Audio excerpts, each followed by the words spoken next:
throughout my life, until the Japanese invasion, I believed that I was one of the luckiest people in the world to be born in the British Empire and to live under the British flag. And it is no exaggeration that every night when I say my prayers, we were all Roman Catholics, I used to thank Jesus for his great, great gift to me of being born in the British Empire. But when the Japanese invaded Malaya and Singapore, and when the unconditional surrender of 100,000 British soldiers to 30,000 little Japanese soldiers took place, this whole world in which I had been living until then was completely shattered.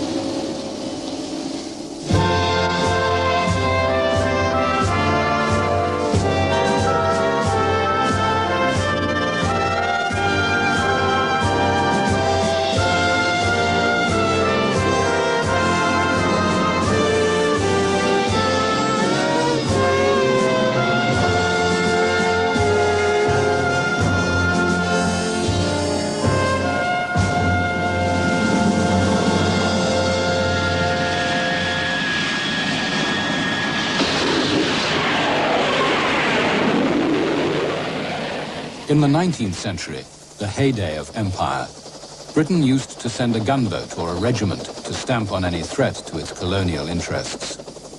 The Ashanti in Africa, the sepoys in India, the Egyptians in Alexandria.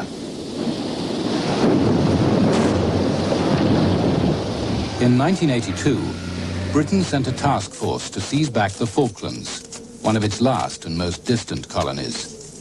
This expedition aroused again the spirit of an empire ready and able to look after its own. I'm very glad that we had a sense of honor, that we weren't going to let the British territory be overrun. I'm glad that we had still the almost Elizabethan sense of gamble, of being prepared to send a task force 8,000 miles away without assured air cover to recover what we'd lost. Well, we said we would do it. We then proceeded to do it, and the world was amazed. And I think there is no doubt at all that it put the bee back into Britain.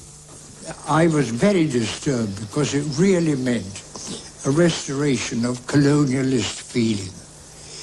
It was hardly hidden in the case of Mrs. Thatcher and members of the government. But it indicated again a readiness to go to war in order to maintain a distant part of the world as part of the British Empire.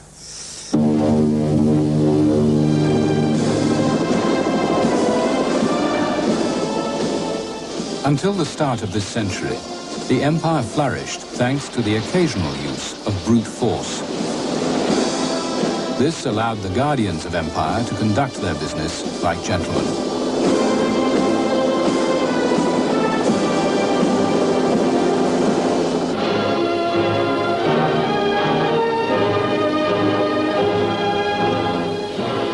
When Sir Edward Elgar composed his imperial theme song, a few Britons ruled a quarter of mankind. It was the biggest empire the world has ever known, and seemed as permanent as the waves. I was very proud to be part of the empire. I used to love seeing the map with the red on it. And I was also proud of being an Australian, of course, but we were part of the empire, a very important part of it, too. England was home to us. In fact, people here in my day referred, when they were going to England, they always referred to it as we were going home. So it was as close as that. And our loyalties very much lay in England. I wasn't directly aware of the pressure of the imperialist government. It merely was an atmosphere in which they controlled everything and told you everything. And as you knew nothing else, you went along.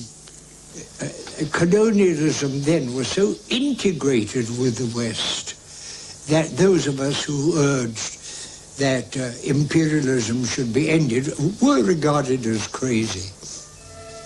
Aden, Bahamas, Barbados, Lesotho land, Bechuana land, Bermuda, British Guiana, British Honduras, Brunei, Cyprus, Sierra Leone, Singapore, Somaliland, Tanganyika, Trinidad and Tobago, Uganda, Western Pacific Islands, the Windward Islands, Zanzibar.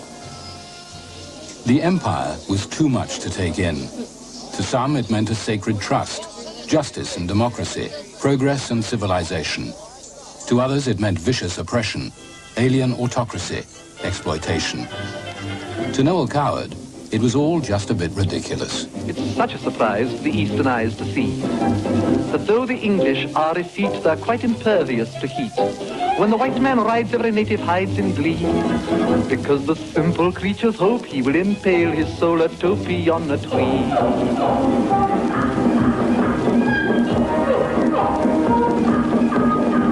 It seems such a shame when the English claim the earth, that they give rise to such hilarity and mirth. But mad dogs and Englishmen go out in the midday, out in the midday, out in the midday, out in the midday, out in the midday, out in the midday, out in the midday sun. That sun, they used to say, never set on the British Empire.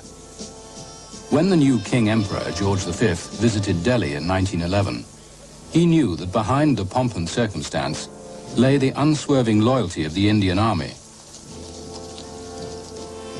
In the First World War, 2.5 million colonials joined up. It was their readiness to die that gave the British Empire its victory. But the cost was so high that millions felt this must be the war to end all wars. We began the No More War movement after the war. It was taken up amazingly throughout the world, and we had simultaneous demonstrations in the capital of very many countries indeed. And of course, we not only demanded no more war, we demanded the end of imperialism, which was so largely the cause of war. The First World War led to nationalist uprisings against imperial control.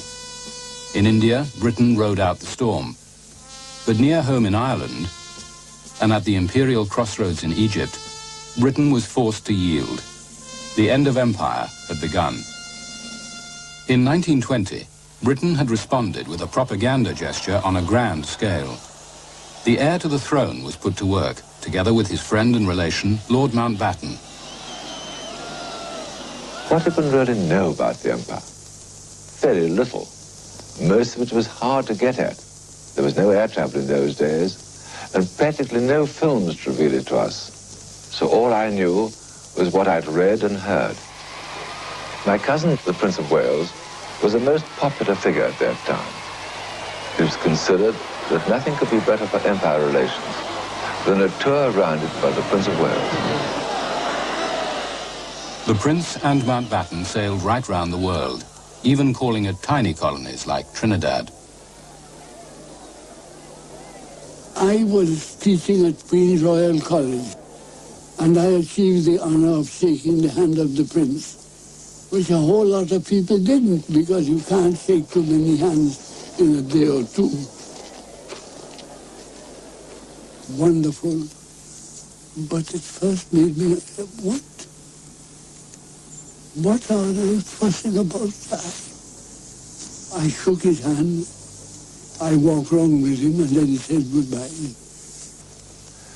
In fact, often it was a problem of protecting him from his enthusiastic admirers. Quite early on, he started the practice of shaking hands with his left hand, because his right hand was almost crushed with the warmth of people's greetings. I was taken into town, of course, and the crowds were absolutely hilarious with excitement. And even then, he was very young then, of course, with very golden hair, very attractive looking, and with great charm. And it came across, even though you were watching him from a window, but everywhere he went, people were enchanted by him. And all the girls, of course, were charmed off their feet. After 6 months, the Prince and Mountbatten returned to Britain, secure in the belief that Britannia, or more exactly her Royal Navy, still ruled the waves. The British Empire had been built up by the superiority of British naval power over any other country, really dating back to the Armada. It took a little time to develop. But the British Navy was the link between the different parts of the English-speaking world. It was the self-governing dominions of India or the colonies. So it was absolutely central and vital. I suppose we regarded the Navy as being the cement of empire. I'm sure it was just that. It was our sure shield in those days, and we thought of it as such, and we were a part of it.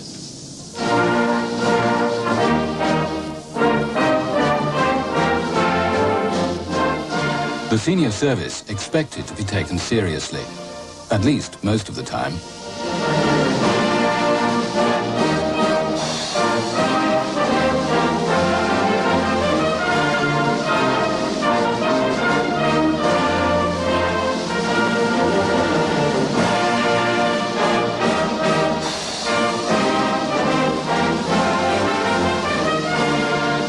Behind the bravado, the awkward truth was that after World War I, Britain was deeply in debt.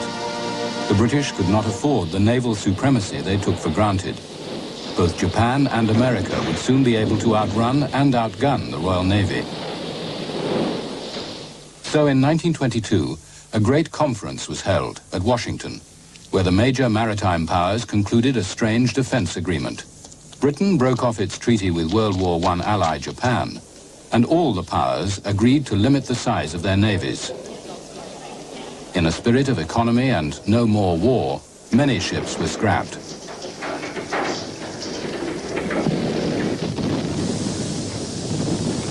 Well, more's the pity about the Washington Treaty, I think. As so often happens, we, the law-abiding citizens, stuck to it, others did as they liked. It was a disaster in many ways for us. We had to sink the Australia outside the Heads. There was no more war. War for civilization had been won, and we could relax and live under the Washington Treaty.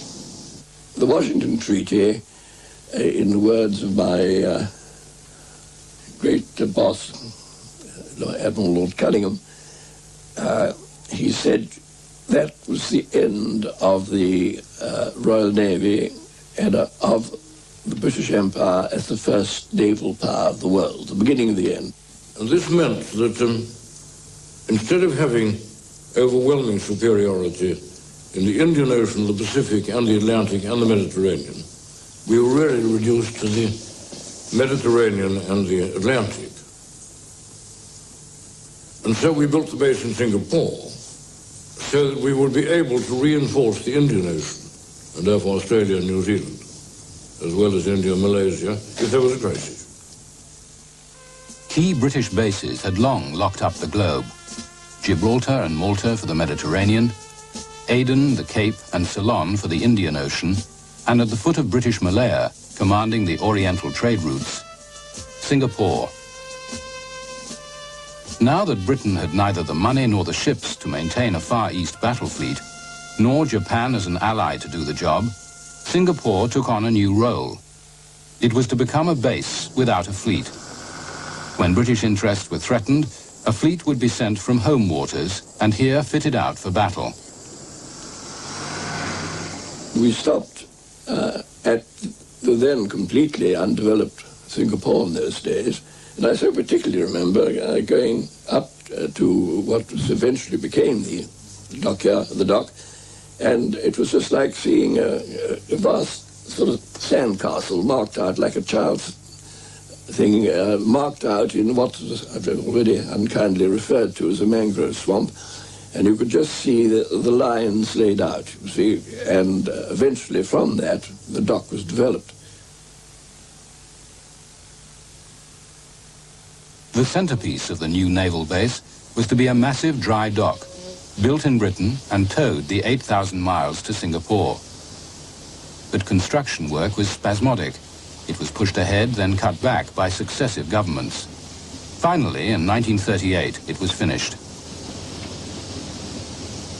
It was the largest naval dock in the world at that time, and it was deliberately opened at a ceremony with great pomp and show and publicity in order to emphasize the stability of British rule in Southeast Asia and the forces available to support that position. Singapore was a totally imperial creation, and yet it was here that Britain's empire was to suffer its most stunning defeat. Singapore had been founded by Sir Stamford Raffles in 1819 to dominate the trade between India and China. It grew under British rule into a bustling commercial metropolis. In the pre-war era, even then, we were very important in the economic life of the British. We supplied rubber, tin, and these were the two main export earners for the British. Our country exported these. All the export earnings landed in London, and these were the British. They not only took away the wealth of this country, but the executives who were here then, their salaries used to run into thousands, and ours had lowly jobs. We went to English schools, sang God Save the King, Rule Britannia, Britannia rules the waves. So it's a kind of love-hate relationship. We like the English language and literature and stories, but we find that we didn't like the people who spoke them or wrote them. I felt that Singapore had become so commercialized that all the commercial values were coming first. The people who were living there, of course, were living under conditions of very great comfort. I mean, everybody had plenty of servants and one thing and another, you know. Oh, one splendid moment. We all enjoyed it. The Sunday morning jaunt to the Sea View Hotel. Charming, beautiful, such service. And the organ plastered on, usually the hard stuff. And of course, every session had to end by a singing of that notable song. There'll always be an England. While there's a country lane, wherever there's a cottage smoke beside a field of grain, there'll always be an England, and England shall be free. If England needs as much for you as England needs for me.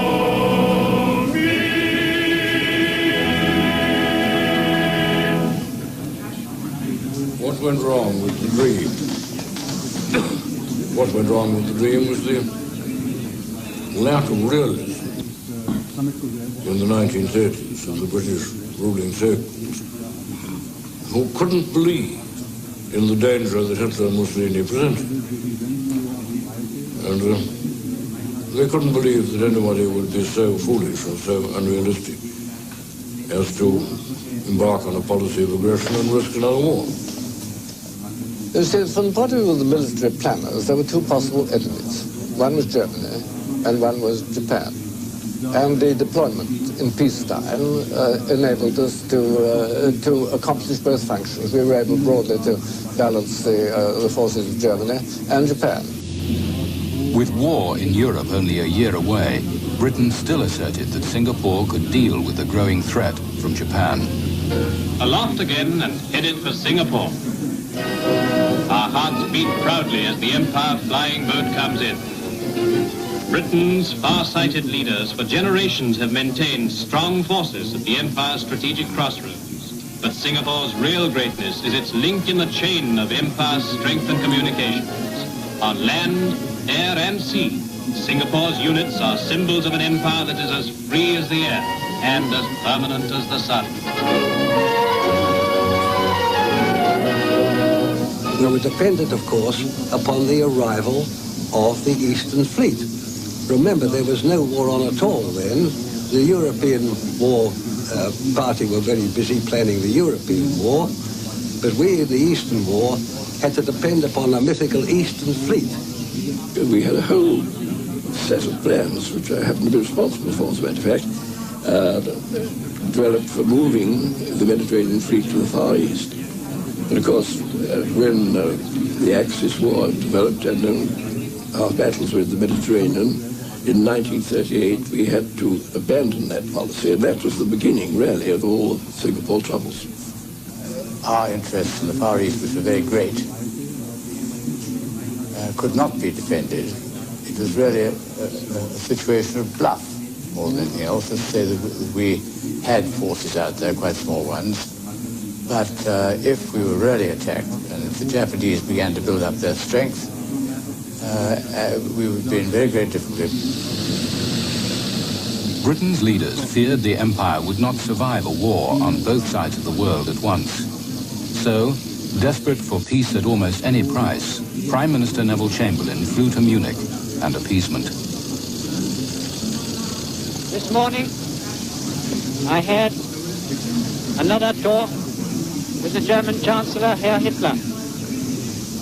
And here is the paper which bears his name upon it as well as mine. We used to talk together about the problems of the empire very often. But it wasn't until, of course, the pressures in Europe built up to the point of near war that we had really to think in terms that we might have to concentrate everything on Europe and everything on our own survival, and thereby, of course, sacrifice some of the elements of defense which we've been able to deploy in defense of the empire, Australia, Singapore, and the like. And so it was when the change came, and we had to concentrate everything on Europe. Chamberlain, for example, had to telephone to the Prime Minister of Australia and say we could no longer provide the cover which we had done up till then. For England, it's the Far East. For us, it's the near North. And we, as having been brought up in Australia, were always aware of what we called in those days the Yellow Peril. Japan, the ally on whom Britain had turned its back after World War I, was now to take advantage of Hitler's aggression in Europe. At Singapore, Japan was to call Britain's bluff. While Europe was convulsed by war, Britain's Eastern Empire was still at peace. Singapore pursued its principal purpose, trade, confident of its own security. Here is striking and encouraging evidence of the tremendous British fighting power which guards the integrity of this bastion of empire.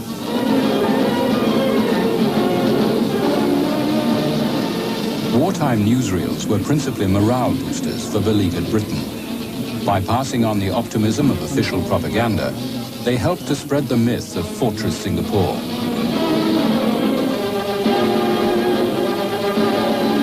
At strategic points around the city, gun emplacements ring one of the most strongly fortified bases in the world.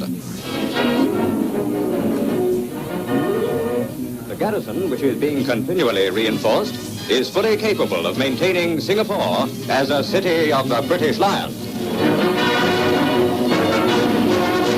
Even the Americans, long the leading opponents of empire, put about the illusion. Long before the outbreak of World War II, the name Singapore had become symbolic of military might. For on this strategic island, Britain had built for its navy and those of its allies the world's largest naval operating base. The facilities of Singapore, its machine shops and dry docks, were to be shared jointly by the allied navies.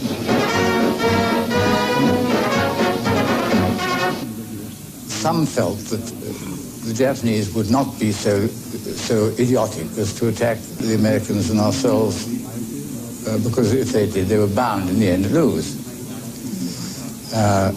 Churchill certainly felt that, and I heard him say to the Chief of Staff on more than one occasion, I do not believe that the Japanese will be so stupid as to do this. Even without the Japanese in the war, Churchill was desperate for American backing. He sailed in Britain's newest battleship, the Prince of Wales, to meet President Roosevelt. But the American president exacted a price. The two leaders signed the Atlantic Charter, declaring that they wished to see sovereign rights and self-government restored to those who had been forcibly deprived of them. The subject peoples of the empire understood these words to be a promise of democracy and self-government for all, including themselves. And they were in the future to quote the Atlantic Charter back at Britain. But Churchill never acknowledged that meaning. For him, all that mattered was winning the war. The officers and men of the Prince of Wales will always be ready to add another page to the glorious and long annals of the Royal Navy. Against Admiralty advice, Churchill insisted on sending the Prince of Wales to Singapore. She was to have had with her an aircraft carrier as protection. But in the event, the fleet that arrived in Singapore to scare off the Japanese was only a few destroyers, an elderly battlecruiser, the Repulse, and the Prince of Wales. We went to Changi Point, which is on the coast in Singapore Island. And we were there when somebody shouted, "Hey, look at those two ships." We looked and then we saw for the first time two large warships. And somebody said, "Oh, they must be the Prince of Wales and the Repulse." And of course they were the Prince of Wales and the Repulse, the pride of the British Navy. They were sailing by majestically. The British then were showing the flag. And I can well remember, as we steamed up the Straits of Johor, people waving to us. And I think there was this feeling in the colony that the Navy had come to the rescue. Now, I think our feelings about the Prince of Wales were that we had a slight chip on our shoulder about Prince of Wales because she was a slight glamour puss. She'd taken the Prime Minister over to America. She'd had this scrap with the Bismarck. She'd been on a very important and successful operation in the Mediterranean and had been attacked by torpedo bombers, which had not succeeded in their attempts. And so I think there was a chip on Repulse's shoulders about this. Immediately prior to their arrival, I had been up country, as indeed had all the midshipmen, staying with various kind, hospitable planters, and one picked up a little bit of the local feel there, which really was very, very content, very unalarmed. The Japanese were bluffing. They'd never dare do anything like invade the Great British Raj in Singapore, or Malaya, as it then was, at all. And when there were saber-rattling noises from the other side, from Japan, these were poo-pooed. They wouldn't have the nerve. They'd never dare. And anyway, what could they do? The current conception then was these slant-eyed Orientals, their eyesight is defective. They are not damn used as fighting men, as flying men, and they cannot fly a plane properly. At dawn on the 7th of December 1941, the Japanese, until then at peace with the West, attacked. They landed troops here in Malaya and bombed Singapore. Simultaneously, they destroyed the American fleet at Pearl Harbor. When it happened, the Prime Minister was delighted in a sense. He was horrified at what happened at Pearl Harbor, but he said, well, now nothing matters because the Americans are on our side and we're bound to win the war. Therefore, whatever we lose, we should get back, which is perfectly true. And he had all along taken the attitude, rightly, that getting the Americans on our side was the only thing that mattered. We had been told the Japanese couldn't fly at night, something to do with their eyesight. And I remember this red warning, we repeats from them. And I think this happened at about the same GMT as the attack on Pearl Harbor, when suddenly the searchlights went on, and there were 9 Japanese bombers in perfect formation flying at night. The about to bomb Singapore. And we opened fire with our 525s, in fact, from the dry dock. That was the first time we opened fire at the enemy.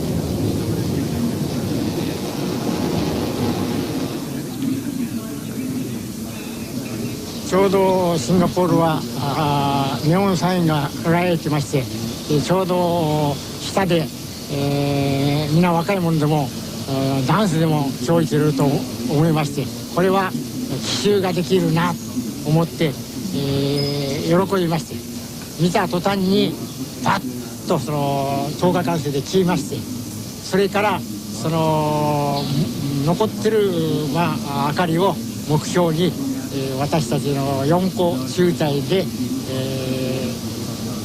シンガポール島に向かって、攻撃しました。First pictures of Singapore's taste of aerial war reveal the damage done to Raffles Square in the heart of the island shopping centre. Department stores, shops and business houses. The same old story, with street clocks registering the early morning hour when death and destruction came at the hands of Hitler's yellow brothers. It's all very typical of the Nazi Nipponese Brotherhood. This part of the empire calls out for strong and immediate action. My father was the captain of the Prince of Wales. She was the flagship of Admiral Phillips. And I had dinner on board with him by invitation shortly after they got in. And I hadn't seen my father for nearly a year.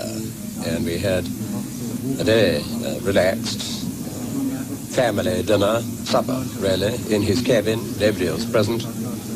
After dinner, we sat on the sofa, and he turned to me and said, "What do you think of the situation?" And I, in my youthful extremity of ignorance, really, said, "Let him come. Let's have a crack at it." And I remember very clearly his then turning a most serious face to me and saying, "I don't think you have any idea of the enormity of the odds we are up against."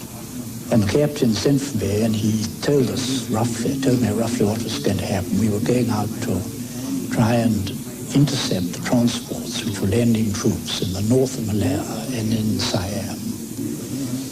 And he said, I can remember he said, "I'm afraid it's going to be a pretty sticky party, guns." The Prince of Wales and Repulse set out to stop the invasion from Japan.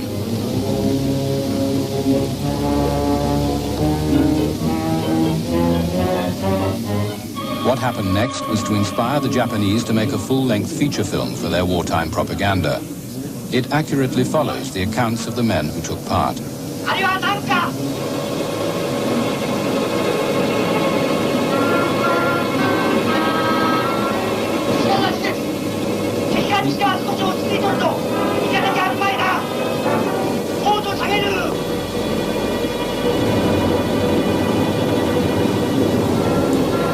攻撃のために、敵の位置が大体分かりましたから雲の下に出て、ずっと旋回しながら高度を下げまして、ずっと見た時に、敵の戦艦が前に見に行った時に一番私がドキッとしたのは味方の戦艦に間違えたんじゃないか。特に、日本の本郷、バトルクルーザーの本郷、巡洋戦艦、それに間違えたんじゃないかと思って一番それを心配して、もしこの船を間違えて、私たちが沈めたらばこれはそんなことになると思って、それを一番まず心配します。そして高度を下げて近づくというと向こうでダーってたくさん撃ちましたから、撃ってこれは本郷じゃない敵だ。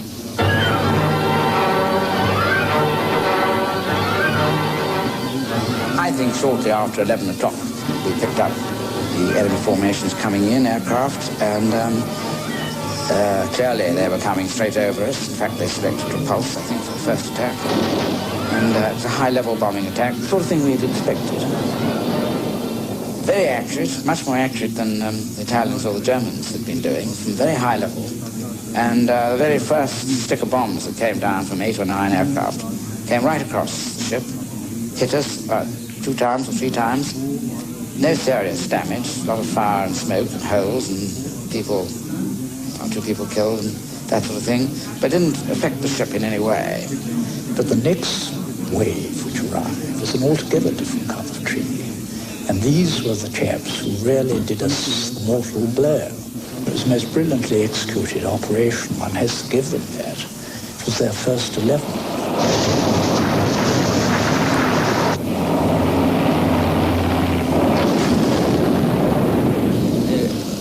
Now, どんどん右へ回りながら期待しておりましたが、私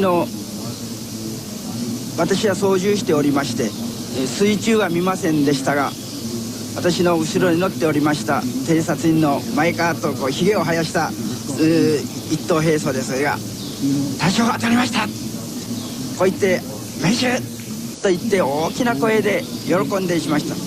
They just kept coming really after that, and I think we were hit by 5 torpedoes, and we gradually rolled over. Everything was firing. The chaps, it was very difficult to get them to break off a target once it had dropped its torpedo, because they were fighting mad by then, really. And I can remember her gradually capsizing, and it was just as if one was in the cinema. It was quite impersonal. I wasn't upset or anything. I was looking at something as if I wasn't there. This absolutely dead calm sea and this beautiful great ship, so many of one's friends in it, gradually rolling over and then capsizing. And then, of course, there were masses of heads bobbing about in the water, and in true British style, everybody started to sing "Roll Out the Barrel" and all this kind of thing. And I can remember swimming around telling people to shut up and keep their mouths shut, because every time they opened their mouths to sing "Roll Out the Barrel," and a great slob of oil fuel went down their throats. And of course, this was lethal, because it just burnt her innards out. And so I remember going around destroying all this great elan by telling them to shut up and keep their mouths shut. They wanted to stay alive.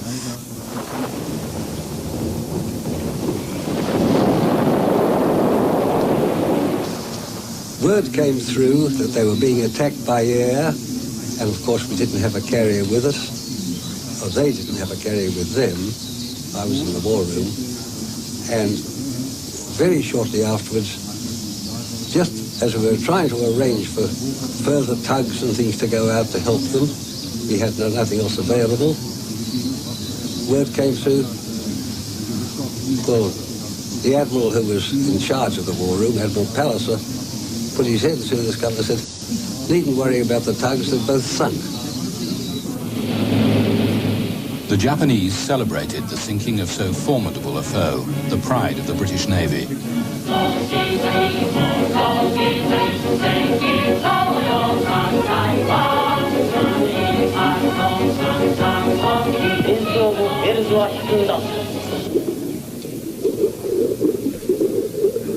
"840 men died in the two ships, including Captain John Leach."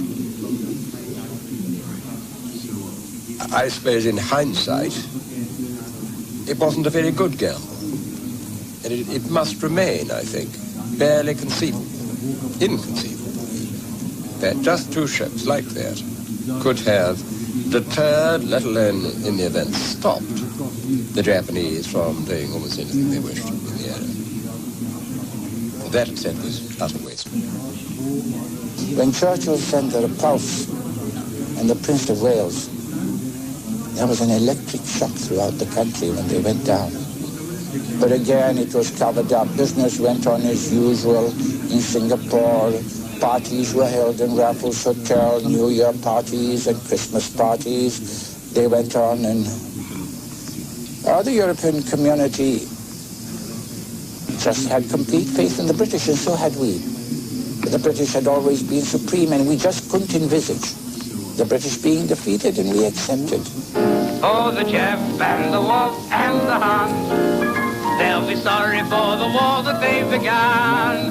They must pay the price, those three blind lies, the Jap and the Wolf and the Hun. Germany and Italy, not Japan, were Britain's front line. For Churchill, the Far East came a poor second to Europe. He could not spare the equipment Singapore needed. The Japanese swept through Malaya, even though they were outnumbered and often fiercely resisted by combined British Empire troops. Within 7 weeks, they were poised for the final assault on Singapore. Churchill ordered the British commander, General Arthur Percival, to fight to the last man. The situation as it was here, with over 2 million civilian population, all the central services broken down, the dead weren't being buried, the fire service was broken down, the police and so on, and no water supply. Once the causeway was blown up, then we had no water. And in the last days, there's no doubt that Percival was a very, very worried man. I've seen him many times sitting at his desk with his head in his hands, and he obviously... In the early evening of Sunday the 15th of February 1942, a weary British command made their way to the Ford car factory, the Japanese headquarters.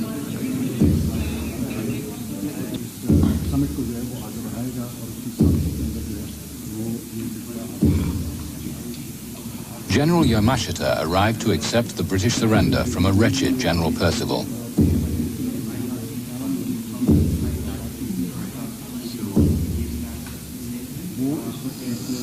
I speak to you all under the shadow of a far-reaching military defeat.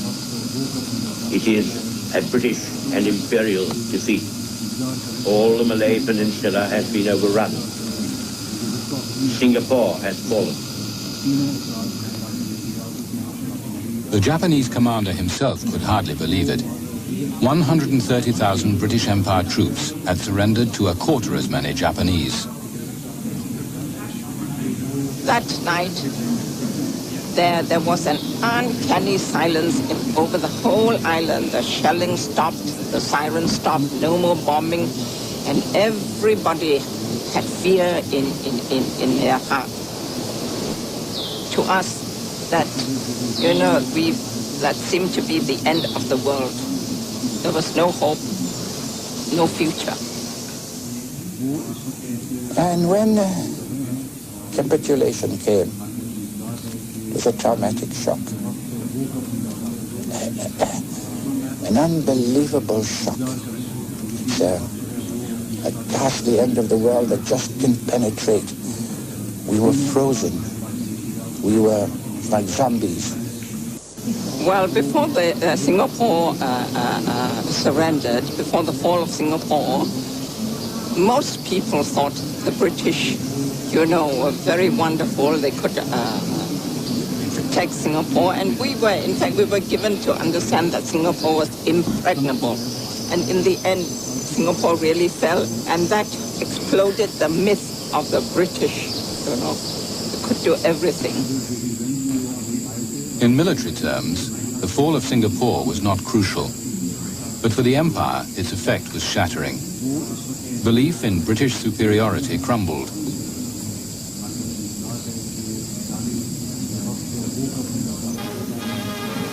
Australia had been the first to react. Australia looks to America, free of any pangs as to our traditional links with the United Kingdom, announced Prime Minister John Curtin. Now I confess to you frankly that with the sincerest devotion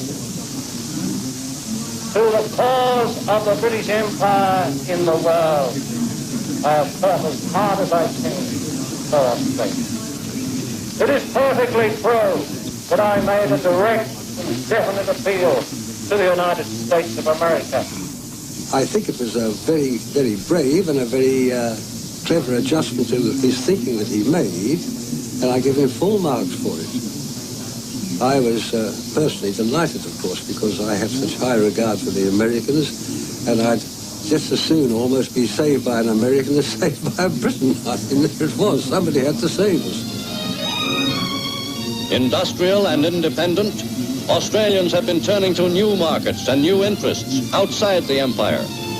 When war touched their continent for the first time, Australians found that for their defense against Japan, they must look to the United States more than to the empire. And in the very presence of and need for American defense forces, they glimpsed a future inevitably bound up not with the empire alone, but with the United States as well. Thousands of Indians were led by the fall of Singapore to support Japan against Britain. Well, I think the impact was tremendous. As I said, see that an Asian power could just do this, particularly the close upon the sinking of these two warships, the reduction of what Winston Churchill described as the impregnable fortress sea. Naturally, and he had talked in those terms just a few days before the event. Once that fell, see, so the British prestige here in India was just, well, actually it was just mud. For 170 years, the tradition of British authority and invincibility was accepted by the Indian people and respected throughout the Orient. Yet the Indians have felt that for all it has accomplished, British rule has been the rule of a conqueror. They have resented reactionary Britishers who, in defiance of a policy favoring greater equality and more independence, sought to keep the Indians in an inferior social and economic status. But to the complacency of the colonial British, there came an abrupt and shocking end.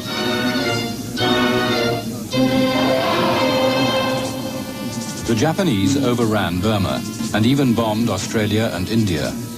The British Raj quaked as the new imperial rival stood at their gates. India's nationalist leaders, Gandhi and Nehru, had at the outbreak of war wanted to back Britain. Now they demanded that the British quit India. Eventually, the Japanese found themselves too far stretched. The British pushed them back through Burma. Then the Americans, in August 1945, delivered the final blow. American atom bombs preempted British plans to reconquer Malaya and Singapore. All that was left for Lord Louis Mountbatten, Supreme Commander Southeast Asia, was to accept the Japanese surrender here in Singapore. Well, when the British came back, of course, we felt very happy. And my happiest moment was when the late Lady Mountbatten invited me to the City Hall to witness the surrender. That was a great moment for me.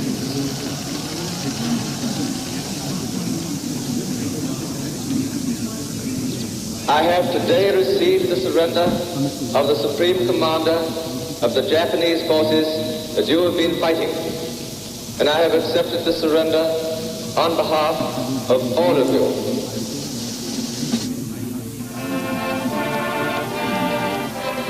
This was the moment the colonial peoples had been waiting for. Now the British would honor the promise Churchill had made in the Atlantic Charter. Well, frankly, I cheered when the British returned for a whole lot of reasons. One, it would mean the end of the Japanese conquest. It would also mean the beginning of the end of colonialism and the road to independence. And of course the return of players, cigarettes and 3-5s and so on. Japanese cigarettes were pretty horrible. But after the reoccupation, we did notice that the British were less arrogant. They had been educated during the war years, a bit more conscious that the world did not altogether depend on Britain. The war changed the whole political climate of the world. It had been stressed so much that it was a war against dictatorship and fascism and for democracy that that feeling spread throughout the world. And I would say that it was the impact of the war which made the great change.